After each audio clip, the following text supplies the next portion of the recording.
All right, it's on.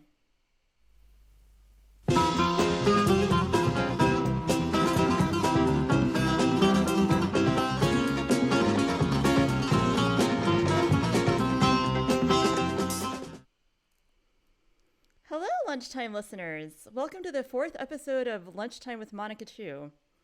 Today, the theme is mostly Turkish delight, and we'll have a record number of composers, including me, and a record number of performers.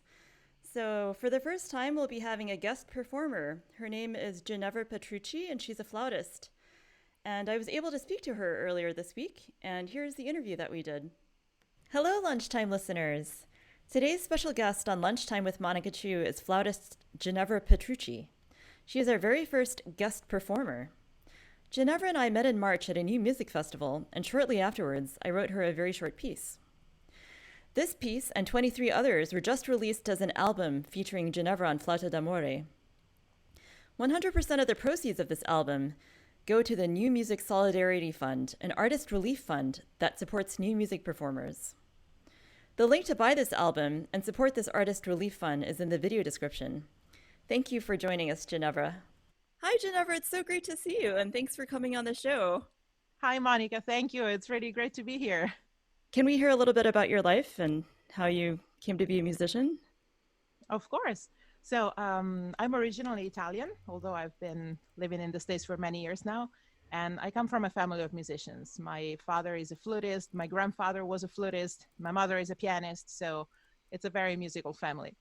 And yes, I came to the States after studying in Rome and in Paris when I was younger. I came to the States to get my master's at Yale. And then I went on to Stony Brook to get my DMA that I completed last year. And yes, I've been living in New York City for a few years. And I really appreciate the musical community there. And that's really what gave me this push and support and drive to initiate something new. Ginevra, can you tell us a little bit about your instrument? Yes, the Flauto d'Amore is an instrument in A as opposed to the standard flute that's in C. So it has a similar range to the standard flute. It's just the minor third lower, but the main character that changes from the standard flute is the color of the sound. And it has a very rich, very mellow sound. And it's comparable to what a mezzo soprano would be in comparison to a soprano, if we wanted to talk about human voices. And can you tell us a little bit about the origin of the Flauto d'Amore? Yes, originally it was a Baroque instrument that was quite utilized in that period, and we have several pieces written for it in the Baroque era. But then when the flute underwent its technical changes at the end of the 19th century, this instrument was never built again. So the one I have is the prototype built by Albert Cooper in 1989, which is also the year I was born. So we're like siblings, this instrument and I. Can you tell us a little bit about Creativity Quarantine? Yes, Creativity Quarantine is this project that the Flauto d'Amore project had just in the last month when Nathan Hudson, who's the co-founder of the project, and I found ourselves, like all other musicians, without much of a sense of purpose. So we decided to find a way of making music and to connect with musicians all over the world, which is something that the internet makes easy. And as I said, I think that social media and the internet is really the only window on the world we have right now when we're all sheltered at home. So we put on Facebook this call for scores, and we were really overwhelmed by the response we received, because we had 24 pieces in less than a month. So it was basically one piece a day that we received and premiered. And then we thought of putting all of this output together in an album, and so we could release it and use it as a way of giving back to our community. That's so fantastic. Thank you so much for spearheading this project with Nathan. It's just really wonderful to see something positive come out of this whole thing. Well, you've been a great supporter, so thank you. Oh, you're welcome. It's been really my pleasure. It's great to talk to you, and thank you very much for making the time. I really appreciate it. Thank you, Monica. Bye. All right, bye.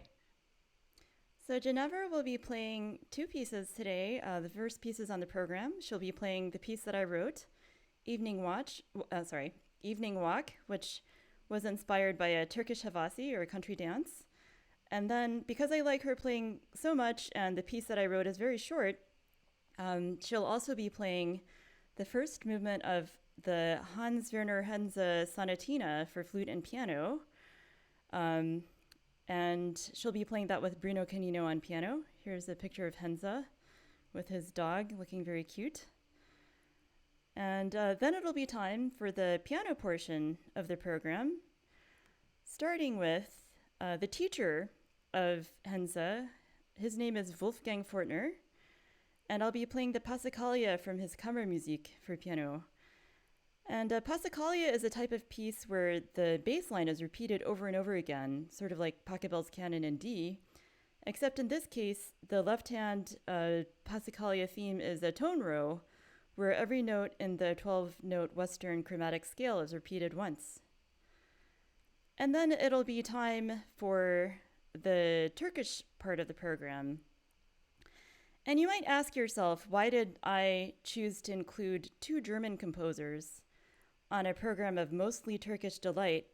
And the answer is that I really felt a strong musical connection between the Fortner Passacaglia and this Sonatina by Adnan Saygun, who is a Turkish composer born in the same year as Fortner.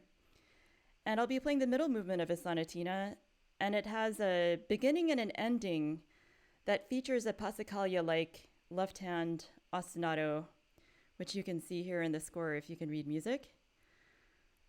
And then I'll be finishing up the program with three more pieces by Turkish composers, and I invite you to try to listen to see if you can hear the same musical connection that I did between the Germans and the Turks. And of course, they have many cultural connections outside of music. But I'll be continuing with a piece by a student of Saygun. His name is Muammer's son, and here he is pictured looking very dapper in his scarf. And then two dance pieces by Ulvi Cemal Erkin and Cemal Resit Ray. So Saygun, Erkin, and Ray were all born within the same 3 years or 4 years. And together they are three members of the Turkish Five, who were a group of composers that pioneered classical Turkish music. So they took Western classical music techniques and applied them to Turkish folk song, basically. So Erkin, pictured here, is a founder of Ankara State Conservatory. He spent many years teaching and composing there. And Ray, pictured here conducting one of his own works, was probably more famous for operettas that he co-wrote with his brother, doing the libretto. So first we'll listen to Ginevra playing together, and then I'll move on to the piano part of the program. So here she is playing my piece, Evening Walk, which is based on a Turkish dance form.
Beautiful playing. I had never written for solo flute before, and it came out way more beautiful than I was expecting, thanks to Ginevra's playing.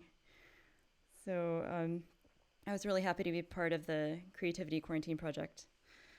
And here's Ginevra with Bruno Canino on piano, playing the Werner Henze Sonatina for flute and piano.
Wow, fabulous performance from both Ginevra and Bruno, and it really makes me wish that we could play together in person. That would be really, really fun.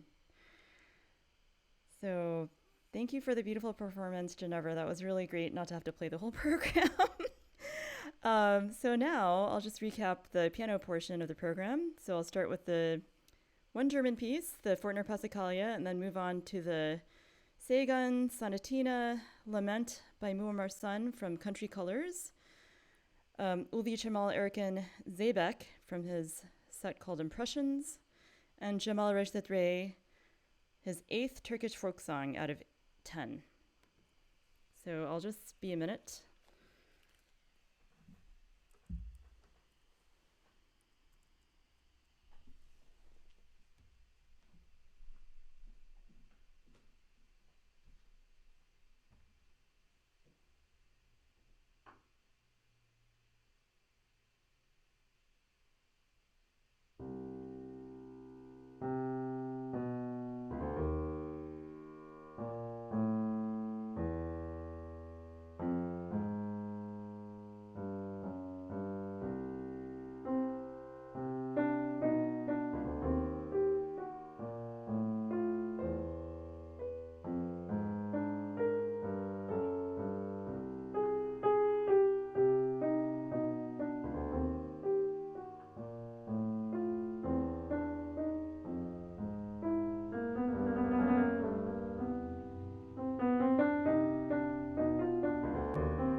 Well, all right. That was today's program. I hope you enjoyed it. It was a lot of fun to put together. Normally, I don't put 7 pieces by different composers on the same half-hour program, so it was a little bit challenging. Just trying to find common themes and ways to make everything coherent. Before I forget, I just wanted to remind you that the album that Ginevra and I talked about today, Creativity Quarantine, is available on Bandcamp, and 100% of the proceeds go to the New Music Solidarity Fund, which is an artist relief fund. And they actually have 2 volumes out. Believe it or not, a week after the first album was released, they released another one with based on New York composers. Anyway, they're both available on Bandcamp, and I think the total cost is very low, like $15. So you can feel really great about supporting an artist relief fund if you choose to buy them. And the link is in the video description. Next week, I'll have another guest composer and performer, Bay Area jazz pianist Laura Klein. She's a legend, and I love her music and I love her playing, so I'm really happy to have her on the show. And, oh yes, the outro music is a piece by Gulden Karabocek, and it's called Affetmem Seni Seni Yar, which means I do not forgive you, and she's a really great Turkish pop singer. I really enjoy all of her work is really fun, very danceable. Oh, hi, Lily. Yeah, and thanks everyone for coming. It was really nice to see everyone over chat, and I'll sound like I'm talking to myself when I finish editing this video, because the chat gets totally wiped out after I trim live streams on YouTube. So thanks very much for coming on this beautiful Sunday when you could be out and about. All right, goodbye. Oh, see you next week on Lunchtime with Monica Chu. Right, so let's see that. Bye.